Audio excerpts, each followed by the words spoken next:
Hoy nos acompaña Sonia Abadi. Hola. ¿Cómo estás, Sonia? Bien, Andrea, ¿cómo estás vos? Bien, recién llegadita. Seguramente todos ustedes también han pasado lo que nos sucedió a Sonia y a mí. El tránsito hoy, previo a un feriado, está particularmente complicado. Pero bueno, la idea es proponerles este espacio de charla para relajarnos y conversar sobre el expertise de Sonia. Ella es médica, psicoanalista y desarrolló un paradigma que se denomina pensamiento en red y cuyo postulado básico tiene que ver con que es posible que nosotros operemos o actuemos sobre nuestro software mental para potenciar nuestros talentos, incrementar nuestra creatividad, llevar a límites que quizás no conocemos nuestra productividad, pero básicamente para que esto redunde en nuestra salud también mental y, por ende, contagiemos y esto se replique en las redes en las que habitamos. Más o menos lo resumí bien, Andrea, Sonia. lo resumiste tan lindo que no sé qué voy a agregar. Buenísimo. Sí, yo lo que trabajo básicamente es en activar, y no solamente activar, sino reconocer y legitimar cierta conectividad, asociatividad natural que tenemos las personas y que en general la educación formal, ciertos hábitos de conducta, la necesidad de ganarnos la vida y tener que sacrificar algunas cosas, hace que nuestra mente, que tiene un potencial conectivo infinito, tanto entre las ideas como de conectarnos con gente, con las otras personas y sus otras locuras, se bloquea, se colapsa y nos volvemos lineales.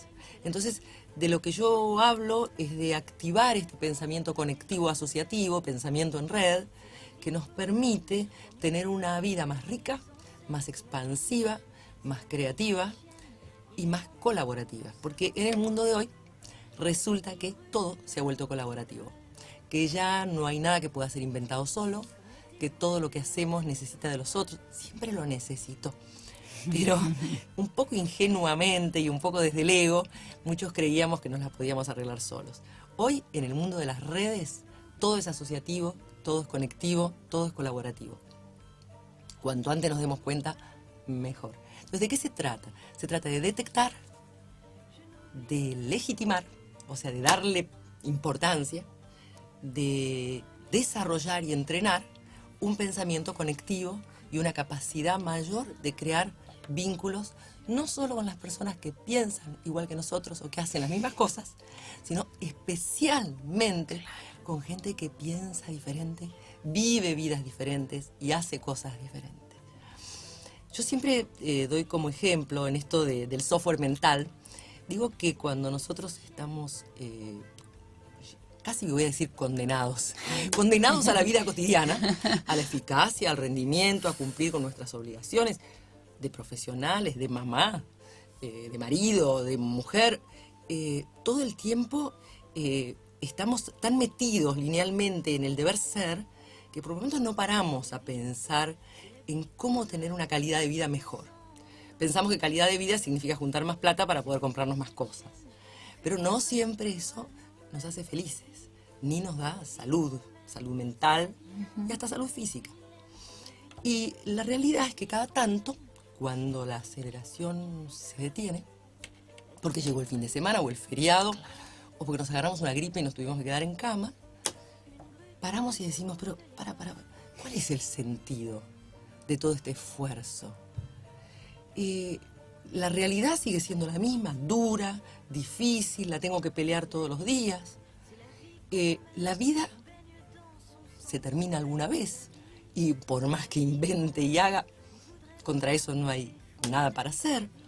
Entonces, vuelvo a pensar y digo, bueno, pero ¿cómo hago para tener una sensación de que todo esto que yo hago, vivo y demás, tenga realmente algo que me trascienda? O sea, que trascienda mi cotidianeidad. Y empiezo a buscar, casi todos hacemos eso, buscamos cosas. Clases de yoga, meditación, salir a tomarnos unos tragos, charlar con amigos, hacer un curso de teatro, no sé, lo que esté a nuestro alcance o lo que nuestra fantasía nos permita imaginar. Pero resulta que cuando nosotros funcionamos en modo lineal, con ese cerebro seteado a pura búsqueda de objetivos, las alternativas que encontramos para salir de la rutina son evasiones y vías de escape, y no son creaciones. Me gusta esa distinción, evasión en lugar de creación. En lugar de creación, en lugar de expansión. La creatividad te expande la vida, es exponencial. La evasión te achica la vida, es como un embudo por el cual se te van escapando tus energías. Y la gente a veces me pregunta, yo juego al tatetí, ¿y eso será expansión o será evasión? O yo juego compulsivamente en internet a unos jueguitos, ¿y eso será expansión? O a mí me gusta salir a tomarme unas copas, ¿y será expansión o será evasión? Y yo siempre digo de una manera tan fácil de darse cuenta. A ver, Sonia. Ah, Andrea, logré sorprenderla, me encantó. Ojalá los que nos escuchen también. Cuando yo me evado de mi realidad cotidiana a través de actividades repetitivas y compulsivas, siento vergüenza. Y casi que no las puedo contar, como los atracones de comida, o tomarme demasiadas copas, o jugar compulsivamente algún jueguito de internet. Cuando es una actividad de expansión, yo siento orgullo. Y siento tanto orgullo que quiero contagiar a otra gente, quiero contarlo, quiero compartirlo. Me siento una persona más valiosa por esas cosas que yo consigo ampliar en mi existencia y que además van a involucrar y le van a dar cosas buenas a mucha gente que está a mi alrededor. Por empezar, a mi pareja, a mi familia, a mis chicos, pero también a la gente que labura conmigo, a la gente con la que salí a tomar un café y me contó su problema y a mí se me ocurrió una idea original para ayudarlo a resolverlo, o un contacto. Y digo, flaco, ¿sabés qué? Yo tengo un amigo que anda en algo parecido a lo tuyo y que seguramente les va a venir bien encontrarse. O tengo una idea que si la sumas a la que vos estuviste pensando, te va a ayudar a resolver tu problema. ¿Qué hago en ese caso? Conecto. ¿Qué conecto? Personas, ideas, proyectos. Esa conectividad es lo que expande mi vida. Esa conectividad tiene que ver con la creatividad, con la colaboración creativa y con el crecimiento exponencial. Lo otro achica, va haciendo colapsar mi red mental, porque me voy volviendo cada vez más lineal y estúpido, y por supuesto humana, porque me voy quedando con los 3 borrachos que se emborrachan conmigo. A los demás ya no les interesa, no tengo nada que aportar. Vos también hablás de la importancia de que haya una coherencia y retroalimentación entre ideas, decisiones y acciones, que muchas veces operamos distinto a como pensamos o como queremos. Ese sería como un primer pasito introspectivo, tratar de alinearlo sin que sea que nos quedemos en la línea. Sí, más que alinearlo, yo diría conectarlo. A ver, si lo lineal es bidimensional, Claro. la red, como la gente dice, es horizontal. No, no es horizontal, es tridimensional. Está en todas las dimensiones. Entonces yo lo que tengo que hacer, más que alinear, es integrar. Integrar mis deseos, mis expectativas, con el modelo en que las pienso y con las acciones, las decisiones y las acciones que voy a tomar. La realidad es que el mundo de hoy, los empresarios hablan del escenario VICA. VICA. B corta I, C, A. En castellano, en inglés se lo dicen VUCA, pero porque es la traducción de las mismas palabras. Volatilidad, incertidumbre, complejidad y ambigüedad. Y dicen, hoy en el mundo de los negocios tenemos que tener en cuenta la volatilidad, la incertidumbre, la complejidad y la ambigüedad, porque si no, no podemos tomar decisiones buenas. Y en realidad, todos nosotros hoy vivimos en este mundo VICA. Aquí andamos, en este mundo complejo, incierto, raro, ambiguo, lleno de cosas que no son respuestas fáciles. Y lo que pasa es que para las decisiones sencillitas de 3 o 4 datos, con una mente rígida, lineal, que funciona como una planilla de Excel, alcanza y sobra. Pero para las decisiones ricas, complejas, con muchos datos de diversos campos y que también incluyen las emociones, Claro. y los deseos y las expectativas, necesitamos un software mental mucho más rico. Es como si yo quisiera procesar la realidad de hoy con una Commodore 64. Me va a ir horrible, con una planilla de Excel. Me va a ir horrible. Si la realidad está rica y la vida rica que queremos tener, rica de afectos, rica de creatividad, rica de vínculos originales, nuevos, requiere de una mente mucho más compleja, conectiva, asociativa, expansiva. Y eso es lo que yo tengo que tratar de, no voy a decir entrenar, voy a decir permitirme. Porque cuando yo era chiquita la tenía. Yo la tenía. Y la fui podando porque tuve que ir al colegio, después a la secundaria, después a la universidad y cada vez más se me achicó. Niñita de 4 años, amorosa, parientita mía. Y entonces se lastima la patita y entonces viene el papá y le dice, decile a Sonia que te la cure porque ella es doctora, ¿sabes? Y entonces yo voy y le masajeo la patita a la negra, a Julia, que es un sol, y le estoy masajeando la patita y ella me mira así de reojo y me dice, Sonia, ¿vos sabés? Vos sos doctora, vos sabés que yo cuando sea grande quiero ser pirata. Y yo me acordé que cuando yo era chiquita también soñaba con ser pirata y capitana de un barco pirata. Y entonces le digo a Julia, se lo confieso de corazón porque me acordé, en ese momento se me cayó la ficha. Le digo, Julia, ¿vos sabés que cuando yo tenía 4 añitos como vos, también quería ser pirata? Y me miró con una mirada de profunda compasión y me dijo, ¿y qué te pasó, Sonia? ¿Qué nos pasó a todos? ¿Qué nos pasó a todos? Que la única forma de piratería que se nos ocurre es la piratería marginal de hacer cosas malas. ¿Y por qué no ser piratas en el sentido de recorrer los mares, de investigar, de explorar, de jugar? Esa clase de ser pirata es la que es interesante. Exacto, de reconocer el deseo, primer paso y habilitárselo. Y habilitárselo. Nadie más que uno. Y habilitárselo. Y no por un camino marginal, no por un camino delictivo. Exacto. O depredador, sino al contrario, por un camino abierto, constructivo y aportando a mi vida y a la de los otros.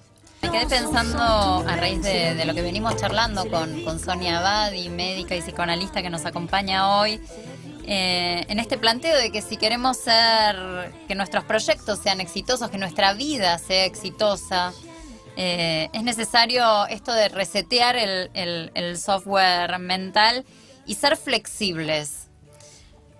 Flexibilidad y red son, me parece, que 2 de los ingredientes de la inteligencia conectiva, que es de lo que vos hablás.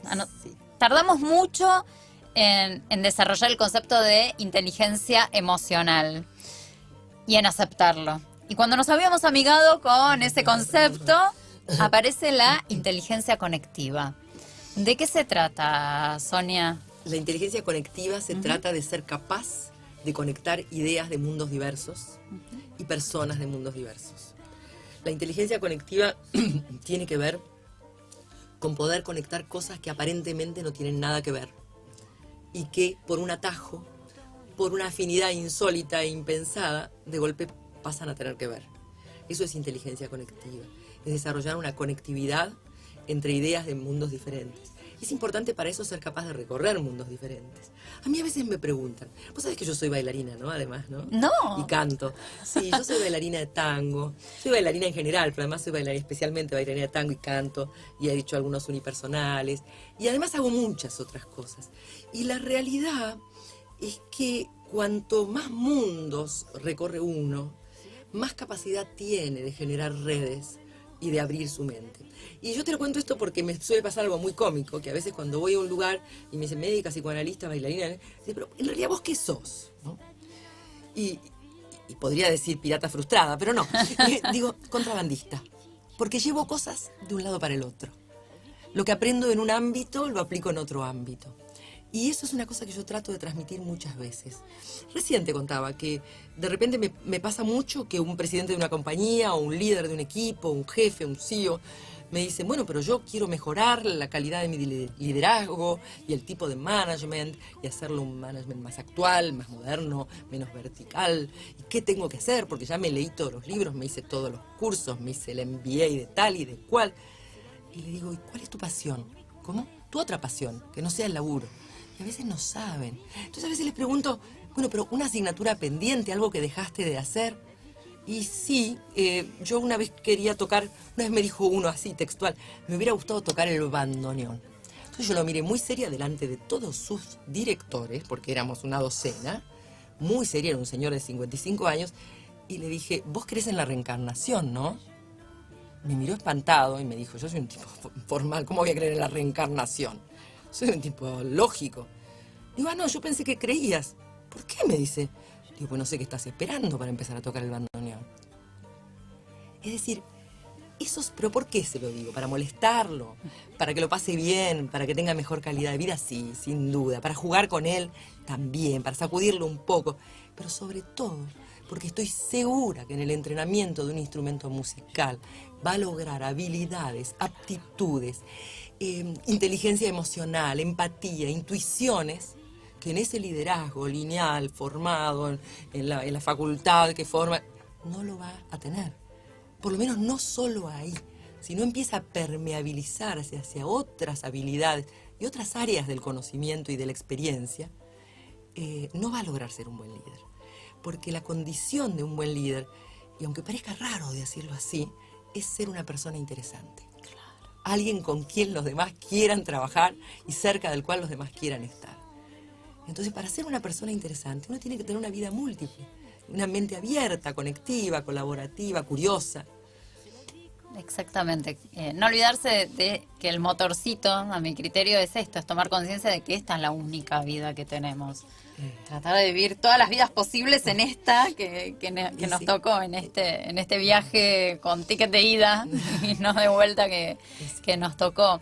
Sonia, ¿vos creés que hay alguna generación que, y hablo puntualmente de los millennials y los que lo siguen, que naturalmente tengan este concepto de pensamiento en red más incorporado? ¿O alguna generación, por el contrario, a la que le cueste más? Sí, yo creo que hay gente, yo creo que en general, y no es 100%, en general, hay la tendencia entre los llamados millennials es a pensar más colaborativamente, a pensar en términos de que si yo aporto al mundo, a la red, a la comunidad, no es solamente porque soy buenito, ni porque soy idealista, sino porque eso me va a dar visibilidad, me va a dar posicionamiento, me va a dar prestigio, y me voy a ir transformando poco a poco en un referente con el cual los otros van a querer trabajar, conectarse, venderme, comprarme, asociarse. Entonces piensan en sus proyectos, en sus emprendimientos de esa manera, diciendo yo sé que el camino es colaborar. Y saben que ese camino es colaborar. Saben que si yo tengo una idea o una propuesta o un contacto bueno, cuanto más lo comparta, más va a crecer. Pero no todos los jóvenes son así. Hay muchos jóvenes cerrados, egocéntricos, que no creen en la generosidad, que creen en que les van a robar las ideas y las esconden. Y hay gente grande, de muchos años, incluso abuelos, que son conectivos, asociativos, colaborativos, por estilo, por personalidad, por las experiencias de vida que les tocaron, porque pertenecieron a comunidades que se las tuvieron que arreglar sin mucha formación académica, pero a pura cooperación, a veces cooperativismo, a veces comunidades de los inmigrantes que venían y se juntaban entre ellos para ayudarse. Entonces, todo esto tiene que ver un poco con lo generacional. Sí, o en todo caso el mundo en red, el mundo hiperconectado, nos convoca a que seamos más conectivos, colaborativos. Pero no todos responden, cualquiera sea su edad. Hay jóvenes que no lo entienden y hay mayores que lo entienden muy bien. Y sin caer en los lugares comunes, pero ¿hay alguna cuestión, digamos, el género tiene algún tipo de impacto en la facilidad con que uno puede habilitarse el concepto de pensar en red? Bueno, las mujeres en general, y otra vez, en general, o si querés, el elemento femenino que tenemos todos, mujeres y hombres, tiene una fuerte tendencia a la conectividad, a la asociatividad, a lo que yo llamo tejer redes. Y complementariamente, y es gracioso porque es de la misma jerga, a desatar nudos. Las mujeres nos gusta y sabemos desatar nudos. Donde hay un conflicto, no agarramos la espada y tratamos de cortarlo por el medio, sino que tendemos a ir prolijamente, como si se tratara de una madeja enredada, a desatarlo. Entonces hay una tendencia a tejer trama. No es casual que las mujeres han hecho telares en todas las culturas y a desatar nudos. Pero es un elemento que hoy por hoy, así como lo de los millennials lo necesitamos todos, hoy por hoy también ese elemento femenino, cooperativo, colaborativo, capaz de buscar soluciones pacíficas a los conflictos, le hace falta a cualquier persona que ocupe, aunque sea el más íntimo lugar de liderazgo en su comunidad, en su familia o en su gran empresa, ¿no?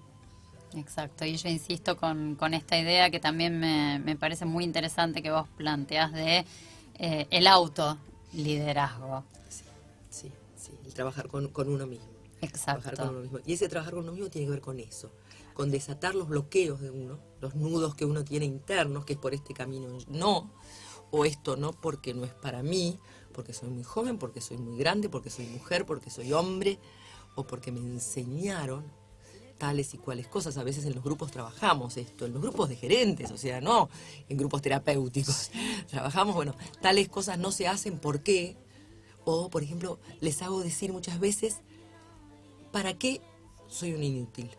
Y es graciosísimo. Entonces lo ponemos en un papelito, cada uno pone para qué no sirvo en un papelito, y después cuando yo los saco y los voy leyendo, no coincide nunca lo que los demás piensan. Digo, a ver, ¿quién pudo decir que es un inútil para tal cosa? Y nunca se imaginan que está el señor, porque todos consideran que es tremendamente capaz. Entonces, uno tiene un montón de preconceptos sobre uno mismo. Por ahí se los dijo la maestra. Tenía una profesora, una directora de un colegio que cantaba tangos también, y que nos hemos conocido a través de la música.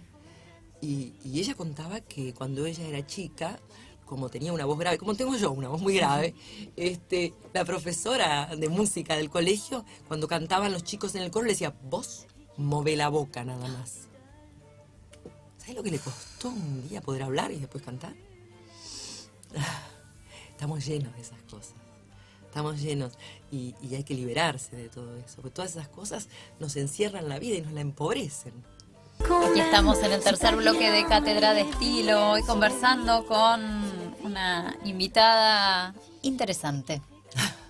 Sonia Abadi, ella es médica, psicoanalista y creó el modelo de pensamiento en red. Y si recién se están enganchando con nosotros en el programa, utilizo adrede la palabra interesante porque conversábamos en la tanda con Sonia que es un vocablo, una cualidad, un talento, una característica que seguramente abunda, pero como que perdimos sensibilidad. Nos cuesta decir, sí, una persona es interesante, tuvo una charla interesante. ¿Qué nos pasó en el medio? Tiene que ver con esto de las redes estaban en cortocircuito, porque vos, si yo entendí bien, decís que el poder de conectividad y de asociación y de colaboración lo tenemos, viene con nosotros, somos seres sociales, gregarios. Si no estamos en red, no hubiéramos sobrevivido, no hubiéramos salido de la caverna. Sí. ¿Qué pasó en el medio y cómo detectar cuando hay un cortocircuito en nuestra red? Creo. Nunca estoy segura de nada yo, así que te voy diciendo lo que creo. Buenísimo. Yo creo que lo que puede pasar es que muchas personas se sienten obligadas a mostrar quiénes son. Y en ese mostrar quiénes son, te bombardean con sus logros, sus títulos, sus pertenencias, sus éxitos, y lo que te muestran es eso. Y entonces, y el otro que está del otro lado, atraído y atrapado por esa riqueza que el otro está exhibiendo con ese despliegue, quiere ver qué se puede llevar. Se le activa la voracidad depredadora. Entonces se generan unas conversaciones absolutamente estériles, donde uno pone en la vidriera quién es y el otro ve a ver qué puede garroñar envuelve un fardo de eso. Y entonces la interacción genuina, rica, donde el otro muestra lo que realmente tiene para contar y le gusta, y como contaba hoy, le da orgullo. Pero orgullo no de un ego inflado, miren quién soy yo, sino orgullo porque no sabes qué bueno que me salió, me puse a escribir una canción, cosas así insólitas que uno es capaz de hacer, en general no las cuenta, y el otro puede decir, bueno, a ver, ¿qué puedo compartir con esta persona? No, ¿qué le puedo sacar? Entonces me parece que podría ser que algo de eso estuviera sucediendo. Es como, viste que cuando dos personas se juntan a charlar, tanto café de por medio, así simplemente para conocerse, se cuentan un montón de cosas variadas. Y se cuentan tantas cosas que finalmente la conversación se vuelve interesante. Y uno le cuenta cosas al otro que por ahí no le contó nunca a nadie, porque se le ocurrió, porque esa persona le inspiró. Y el otro pregunta cosas y se sorprende. Y ahí aparece una riqueza fabulosa. Ahora, si yo voy a un encuentro con una persona pensando, yo le voy a demostrar quién soy, y el otro piensa lo mismo, yo le voy a demostrar quién soy, lo único que vamos a sacar frente al otro va a ser lo mismo que sacaríamos si nos para la policía. Un cartoncito de plástico con un número, un nombre y una fecha. Es decir, la identidad del quién soy se va a reducir a un cuadradito plastificado en lugar de todo ese potencial que surgiría en una conversación espontánea y rica. O cuando en lugar de ponernos a conversar, pelamos la tarjeta y se la ponemos delante. La tarjeta tiene que ser un complemento porque por ahí tengo ganas de volverte a encontrar. Pero nada más. No tiene que ser mi carta de presentación. Este soy yo, el doctor tal, el ingeniero tal. Eso no me dice nada del otro. Lo único que me dice es, vamos a ver si este tipo me da laburo, por ejemplo. Claro. O si me compra el producto, o alguna cosa por el estilo. Una vez di una charla para mucha gente. Y era linda porque había muchos capos de empresas. Se me acerca un señor al final, súper trajeado, formalísimo. Corbata, por supuesto, y me dice, así tosiendo, ¿no? Porque es importante, un señor importante, carraspeando, doctora, mire, yo la quiero contratar para mi compañía, para que venga a brindar una capacitación, así que le pediría, por favor, si me puede dejar su tarjeta, así yo me conecto con usted. Y yo no tenía tarjeta, porque soy medio despistada a veces, pero como no me importa, porque sé que me voy encontrando con la gente por el mundo. Y entonces no tenía, la verdad que no tenía, le dije, discúlpeme, no tengo tarjeta, no traje hoy. Y me miró medio molesto, como dice, esta mina no es seria. Y me dijo, dígame cómo la encuentro entonces. Y yo lo miré sonriéndole, cariñosamente, no para sobrarlo, pobre hombre. Y le dije, dígame cómo me escondo. Claro que me encontró, ¿cómo no me va a encontrar? Si te googlean enseguida. La gente que quiere encontrarte, te va a encontrar igual. ¿Y por qué te va a buscar? Porque te considero interesante. Entonces no necesitas estar demostrando todo el tiempo quién sos ni cuáles son tus títulos y honores.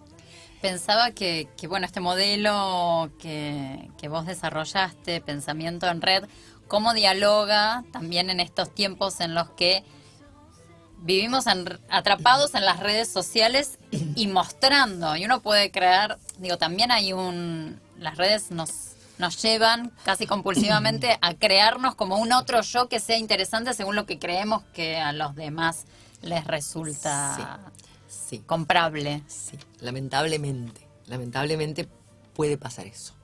En realidad las redes sociales, como toda la tecnología, son instrumentos y no son fines en sí mismos. Una vez un chico me preguntaba, si yo uso mucho internet, ¿tengo pensamiento en red? Digo, no, por ahí te quedas pegado a la pantalla y sos un autista, pobrecito. Digo, no necesariamente. Es decir, usar compulsivamente la tecnología es una forma de ser más lineal todavía, más plano todavía, más bidimensional todavía. Si yo la tecnología la uso como una forma de llegar al otro, al ser humano, a la persona real, tridimensional, y no a la persona, no a la foto, a la persona plana, entonces la tecnología es fantástica, es fantástica. El gran poeta Goethe decía algo así sobre las teorías, si mal no recuerdo, decía que, pero vale para la tecnología. Uno podría parafrasearlo y decir, la tecnología es un muy buen servidor, pero es un muy mal amo. Y de eso se trata, de que sea un servidor, de que nos sirva para. Y el para qué siempre es para conectar con el otro. O sea, la vida es la vida con el otro crecemos, con el otro amamos, con el otro somos. Solos ni siquiera somos lo que parecemos que somos.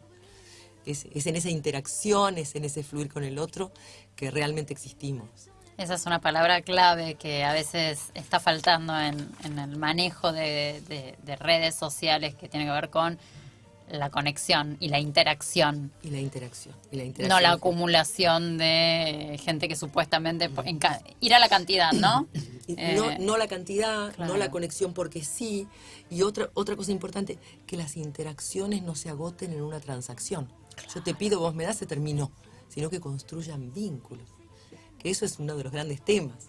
Que realmente tengas... Pero por otra parte, voy a hablar un poquito de ciencia, porque vale la pena. La neurociencia nos está enseñando ya hace rato que las neuronas en el cerebro también funcionan como redes y están conectadas igual que las ideas e igual que las personas. Pero lo más increíble de todo es que el cableado neuronal se construye en la interacción con el otro. O sea, ni siquiera se te cablea el cerebro. Los circuitos neuronales no se organizan, sino es no en la interacción con la pantalla, ni en la interacción con el ladrillo, en la interacción con la mamá, con el papá, con los amigos, con los otros niñitos del jardín de infantes y de ahí en adelante toda la vida. O sea, el cerebro se construye sus circuitos neuronales, sus redes neuronales, en la interacción con otro ser humano. Y si no, queda deficitario. O sea, queda ese pensamiento en Excel que yo te decía hace un rato, cuadriculado, y que sirve para resolver cosas muy simples y muy básicas, pero no tiene riqueza. No estoy en condiciones de decir que el programa nos quedó cortísimo porque hay mucho, pero mucho más para conversar con nuestra invitada de hoy. Ella es Sonia Abadi, médica, psicoanalista. En 2007 desarrolló el modelo de pensamiento en red que integra conocimientos de las neurociencias, el management, el liderazgo. Cuando una época en la que las neurociencias no eran el boom que son hoy, no. Y este enfoque de inteligencia conectiva y colaborativa tampoco estaba en boga. Me interesa resaltar eso, que vos ya lo viste en 2007, publicaste un libro que tuvo una reedición en 2014 que se titula Pensamiento en Red, conectando ideas, personas y proyectos. ¿Cómo llegaste vos a madurar este concepto de pensamiento en red, Sonia? Bueno, eso pasó antes del 2007. En 2007 publiqué el libro. En realidad, alrededor del año 2002, yo venía investigando mucho sobre creatividad e innovación. Me interesaba entender cómo funcionaba el pensamiento creativo. En realidad lo empecé a investigar para saber qué iba a hacer yo con mis cosas. Yo publicaba mucho trabajos científicos y la pasaba muy mal con la creatividad. Después me enteré que le pasaba a todo el mundo. Es decir, me pasaban cosas horribles como desvelarme, angustiarme, comerme barras de chocolate kilométricas, estar hasta el último momento sin poder entregar el paper para el congreso y entregarlo al último momento mal. Pasaban todas las cosas horribles que le pasan a la gente cuando se pone a crear. Y yo empecé a pensar, hay algo que no va en esto. Uno tiene que poder crear sanamente. Y crear con felicidad, con alegría, y que los resultados acompañen al bienestar. Ahí empecé a investigar, a partir de una necesidad personal, mucho sobre creatividad. Por otra parte, empecé a darme cuenta, yo atendía, en esa época daba clases en la universidad y atendía pacientes de consultorio, que mis pacientes, muchos de los problemas que tenían, cuando empezábamos a trabajar más que su enfermedad o su sufrimiento, su potencial creativo, y empezaba a aparecer ese potencial creativo, sanaban, mejoraban muchísimo más que machacando sobre su sufrimiento. Entonces se transformó en mi tema central. Empecé a investigar mucho sobre creatividad y me encontré, con gran sorpresa, con que había todo un sistema mental en la creatividad, que ya lo explicaba el psicoanálisis 100 años atrás, pero nadie le daba bola, que era una forma de conexión entre las ideas que conectaba de tal modo, por rodeos y por atajos no lógicos, sino ilógicos o intuitivos, que junto con el entramado del pensamiento lógico daba lugar a efectos creativos. Dije, wow, es esto. Me pongo a investigar y me entero que ya había en el año 2003 neurocientíficos que estaban estudiando redes neuronales y estaban sosteniendo que las redes neuronales tenían el mismo formato que las redes de ideas que yo venía estudiando. Y que los fenómenos creativos encendían circuitos diferentes a cuando yo hacía una tarea sobre un conocimiento que ya conocía, o sea, sobre lo que ya sabía. Cuando yo trabajaba sobre lo que yo ya sabía, se encendían ciertos circuitos formales, prefijados, y cuando yo entraba a animarme, a inventar, a crear, se encendían otras luces, otros circuitos. Dije, a la miércoles, esto que yo Eureka. sabía, eureka, de las ideas, sucede en el cerebro. Año 2003, 2004, me tocó escribir un paper muy grosso para un congreso internacional mío, de mi carrera de ese momento, y me empiezo a dar cuenta que empezaron a aparecer muchísimas investigaciones sobre redes de personas, sobre redes humanas, que estaban financiadas por las empresas de tecnología de redes y contrataban expertos, lo increíble, de ciencias duras como las matemáticas y la física y de ciencias blandas como la sociología, la psicología, la antropología, para ver cómo se comportaban las tribus humanas en las redes sociales que empezaban a aparecer en la web. Oh, sorpresa, ahí me encontré con la ciencia de las redes, me puse a estudiar física. ¿Por qué? Porque la ciencia de las redes explicaba esto que me llevó a desarrollar el modelo de pensamiento en red. Explicaba que las neuronas en el cerebro, las ideas en la mente, las personas en un equipo de trabajo y las comunidades funcionaban como redes y que todas tenían la misma dinámica y que si yo aprendía esa dinámica, yo podía operar sobre las redes, podía activar una red para hacerla exponencial y posicionar un producto, un candidato político, un sistema de ideas, o hacer colapsar una red y poder frenar una red de trata, una red de narcotráfico o una red terrorista. O una epidemia. Me empiezo a enterar que la Organización Mundial de la Salud empieza a estudiar dinámica de redes para frenar epidemias. Entonces me doy cuenta, me cae toda esta ficha y esto digo, bueno, esto se llama pensamiento en red. Poder saber que las neuronas, las ideas, las personas y las comunidades se conectan del mismo modo, me llevó a darme cuenta que ahí había un patrón, había un modelo, un patrón de funcionamiento. Y sobre eso empecé a seguir investigando, a conectar de varios campos, me metí en varias disciplinas, en nuevas teorías de la comunicación, incluí comunicación también, y desarrollé este modelo. Y es muy notable porque la gente no sabe esto en general, que a partir de que se descubrió que todos los sistemas vivos funcionan como redes, las reglas del juego, de todo lo que hacemos han cambiado. La enseñanza, la forma de hacer negocios, el comportamiento de una comunidad. Y si yo las conozco, yo puedo trabajar con eso. Si no las conozco, estas cosas, o no las capitalizo, o me pasan por encima y me enriedan. Entonces, conocerlas me da una ventaja competitiva enorme en este mundo hiperconectado. Vos trabajás, tengo entendido, compartiendo esta experiencia y este modelo con líderes, estructuras de management, tanto de compañías como de ONGs, ¿verdad? Sí, señora. ¿Por qué apuntás ahí? Digamos, uno pensaría, bueno, una teoría de derrame, cuantos más líderes de empresas, ONGs, educación tengamos, ¿más se va a extender o...? Muy divertida tu pregunta, porque me haces preguntarme cosas a mí. Qué bueno, ¿Por qué apunto ahí? el mejor piropo que me podría saber. Me haces preguntar, porque no apunto a ninguna parte. Yo ando navegando por las redes y me apuntan. O sea, me dicen, che, pero esto que vos haces a mí me puede servir. Y da la casualidad de que están siendo compañías y organizaciones. Gran parte compañías. También trabajé con algunos gobiernos, trabajé con la provincia de Salta durante más de un año, colaborando con los consejos barriales de la provincia y con el equipo técnico del Ministerio de Gobierno de la provincia de Salta. He hecho proyectos con distintas ONGs, he hecho proyectos fuera del país.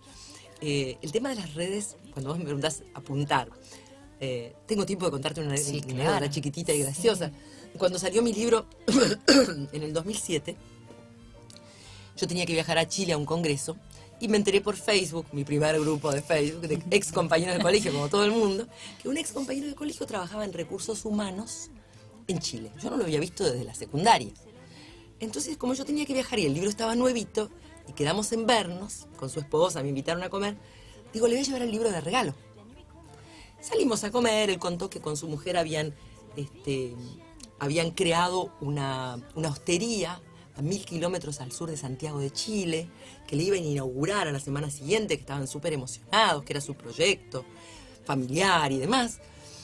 Y bueno, yo les conté lo que hacía yo y demás y les regalé el libro. Y tuve la gran suerte que no le gustó. O sea, no le interesó. No sé por qué, pero no le interesó.